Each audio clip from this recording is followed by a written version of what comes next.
How to manage thruster faults on your Deeptrekker ROV. All Deeptrekker thrusters are built with magnetic couplings.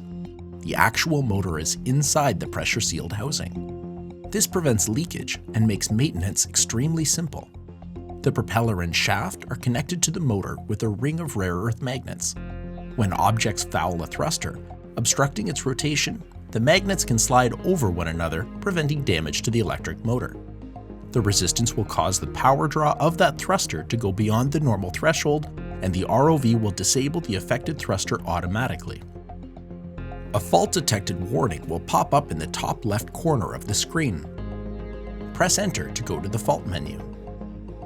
Current and all previous faults will be displayed here. When you have identified which thruster has faulted, retrieve the ROV and remove the obstruction. Select Clear Faults and press Enter. The ROV thrusters will now be enabled. You can redeploy and continue with your mission. For more information on ROVs, in-person and online training, visit deeptrekker.com.